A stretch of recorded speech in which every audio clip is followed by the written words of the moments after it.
Bonjour, fidèles internautes. Sans plus tarder, allons dans Luc chapitre 1, des versets 28 à 35. Je vais lire au nom de l'Éternel. L'ange entra chez elle et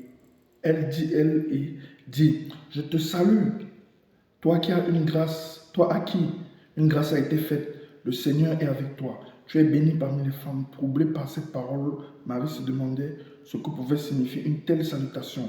L'ange lui dit, n'aie pas peur, Marie, car tu as trouvé grâce auprès de Dieu. Voici que tu seras enceinte, tu mettras au monde un fils et tu lui donneras le nom de Jésus. Il sera grand et sera appelé fils du Très-Haut, et le Seigneur Dieu lui donnera le trône de David, son ancêtre. Il régnera sur la famille de Jacob éternellement, son règne n'aura pas de fin. Marie dit à l'ange, comment cela se fera-t-il puisque je n'ai pas de relation avec un homme? L'ange lui répondit, le Saint-Esprit viendra sur toi et la puissance du Très-Haut te couvrira de son ombre. C'est pourquoi le Saint-Enfant qui naîtra sera appelé Fils de Dieu. Amen.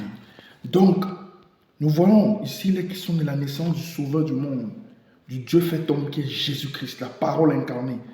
Et l'ange apparaît à Marie. Il lui dit, comment cela serait possible? Il lui dit, tu enfanteras, autant pour moi, pardon, tu enfanteras au monde, c'est un enfant.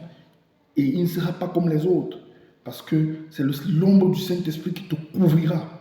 Et c'est pour ça qu'il dit, comment cela sera possible? Pourtant, je ne connais pas d'homme, je n'ai pas de relation avec d'homme. Il lui fait comprendre que non, la puissance d'en haut agira dans ta vie.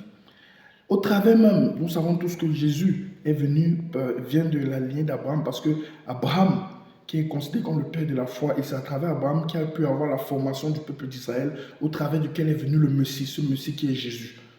C'est pour ça qu'on cite souvent que Jésus est le lion de la tribu de Juda. Et la naissance de Jésus est vraiment miraculeuse, parce qu'il est né comme ça, sans avoir été fait au travers des rapports. Il est venu comme ça. Ce qui veut dire quoi? Jésus est vraiment le maître de l'univers. Il est Dieu. Sa naissance est extraordinaire. Aucun homme n'a jamais né de cette manière-là. Et Jésus n'était pas un homme ordinaire puisqu'il était Dieu fait homme. Ce qui veut dire quoi? Jésus-Christ est vraiment Dieu. Aujourd'hui encore, mes chers amis, peut-être n'avez jamais vous reçu Jésus dans vos vies. Vous pouvez le faire après cette prière. Au travers même de cette naissance, on comprend que Jésus n'est pas un homme comme les autres. Donc vous pouvez accepter Jésus dans vos vies si vous voulez au travers de cette prière. Merci Seigneur Jésus-Christ d'être mort à la croix pour mes péchés. Je te reconnais aujourd'hui comme mon Dieu et mon Sauveur. Accorde-moi ta faveur divine, sauve mon âme. Au nom puissant de Jésus que j'ai prié. Amen. Que Dieu vous bénisse tous et toutes. Shalom.